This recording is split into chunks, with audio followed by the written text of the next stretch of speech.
albularyo para ipaayos ang pagmumukha mo? Oo nga. Anong ginawa mo? Gumamit ka ba ng black magic?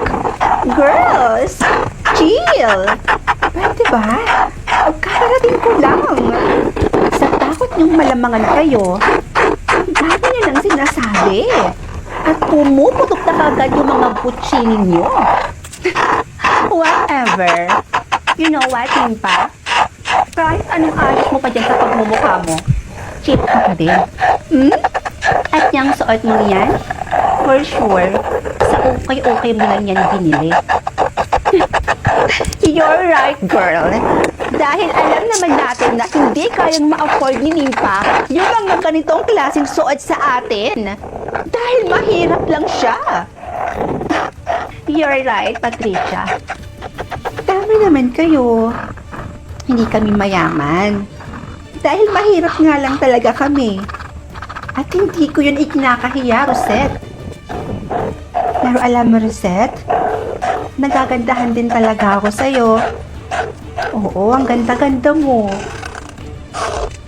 Kaso nga lang, aanhin mo naman yung kagandahan kung wala naman laman yung utak. In short, boba.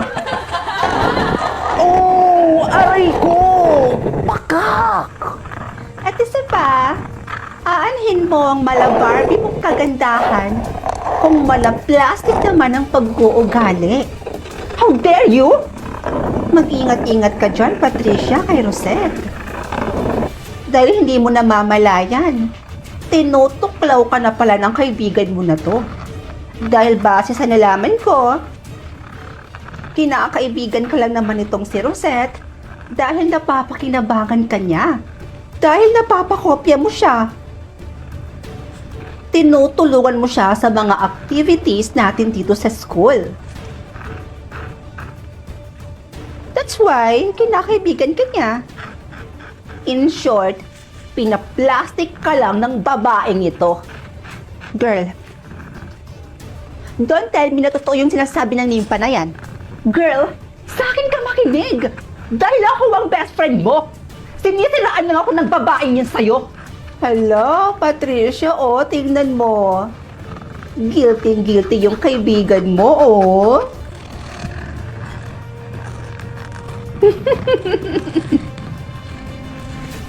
Guilty yarn. You know what, Nimpa? Kapag hindi ka pala nahinik dyan, babasagin ko yung pagmumukha mo. Oo. Chill ka lang. Ito namang aso na to, tumatahol na naman. Pinipikon mo talaga ako, ah.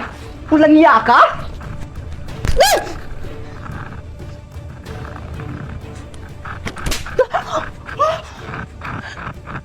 Kung dati, pumapayag akong maliit-maliitin nyo at husgahan niyo yung pagkatao ko, pues ngayon, hindi na ako papayag!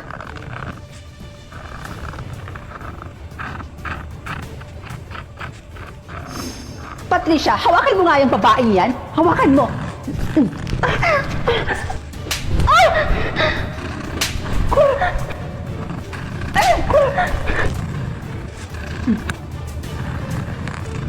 Patricia, hawakan mo yung kaibigan mo. At paano kung ayaw ko? Pag sinabi kong hawakan mo yung kaibigan mo, hawakan mo! Nimpa, bitawan mo na to, please lang! Kakagaling ko lang ng salon kahapon! Pinaayos ko yan eh! Ang mahal-mahal pa naman ang pagpaayos ko ng buhok ko, Nimpa! Huwag mong sasagarin yung pasensya ko, ha? Nimpa! Bitawan mo nga yung kaibigan ko! Bitawan mo na sabi! Pag hindi mo sinunod yung sinabi ko, kakalbuhin kita! Oo na, ito na. Gagawin ko na, bitawan mo na itong buhok ko, sige na. Oh my gosh, ang hair ko. Susunod ka rin naman pala. O ngayon, gawin mo na. Patricia, huwag kang magkakamaling sundin yung babaeng yan. Girl, sorry. Huwag kang susunod sa kanya. Kailangan kong gawin to, kundi masisirip ko kung makakalbo ako ng Nimpa na yan. Kakagaling ko lang ng salon. Sorry. Patricia, ano ba? Patricia! Makinig ka na sa akin! Bitawan mo ako! O ano na? Ano sunod na ang gagawin ko.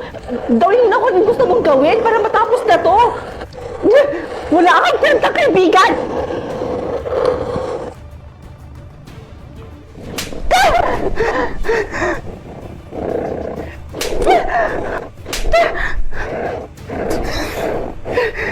Girl, ayos ka lang?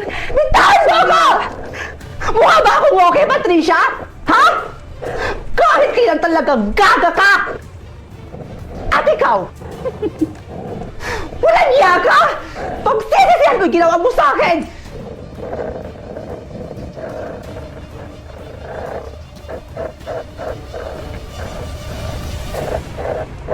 Ready? Yep. 3, 2, 1, go! Ah! Bang! Bang! Bang! Bang!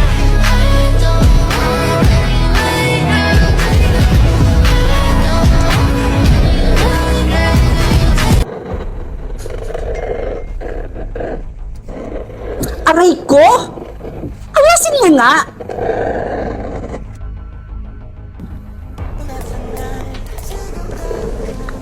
Stoy! At sino ka? At bakit basta-basta ka lang pumapasok dito?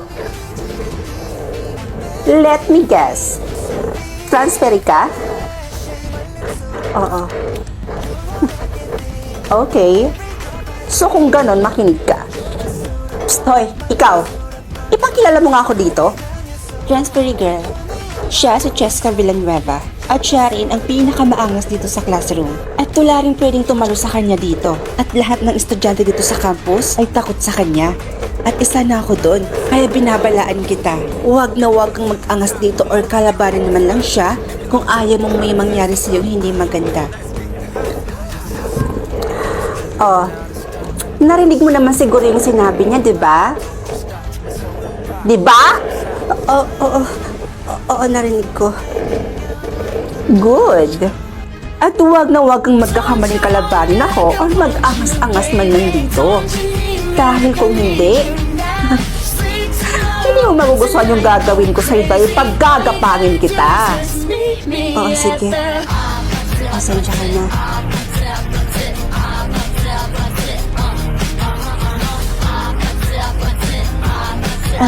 Hi. Pwede ba akong umupo? O ano na naman ba to, ha? Pumunta ka dun sa harapan, dun ka umupo dahil ako ang uupo dito. Oh, di ka pa kikilos? O baka naman gusto mong kalad ka rin pag kita papunta dun sa harapan? At teka nga, bakit ba ganyan yung suot mo? Hindi ka pa talaga nag-uniform. Hindi ka sumusunod sa patakaran dito sa eskwelahan. Porket ba transferi ka? Gagawin mo na kung anong gusto mong gawin at kung anong gusto mong isuot? Sorry at pasensya ka na ulit. Doon ka nga! Doon ka umupo sa harapan dahil ako ang uupo dito.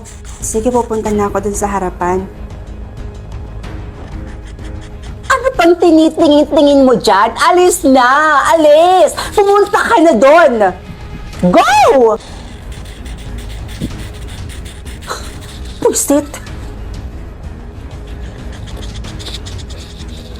Akin na. Bilisan mo. Pagtripan natin.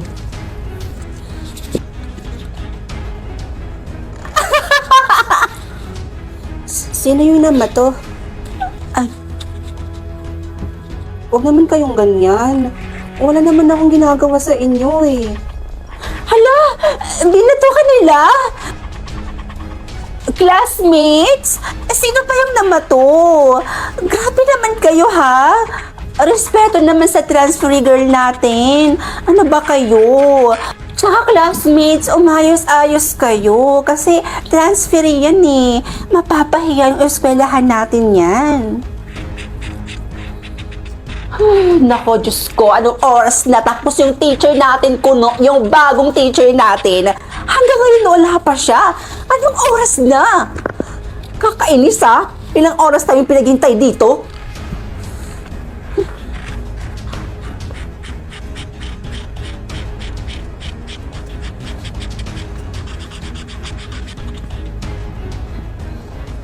Oh, girl transferee, saan ka pupunta?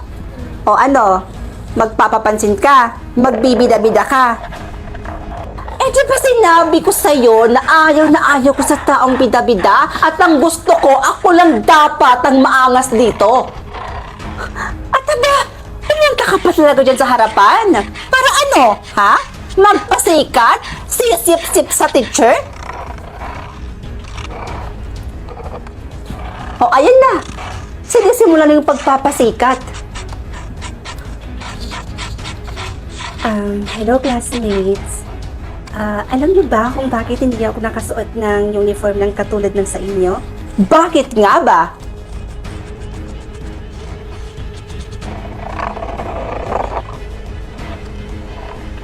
Kasi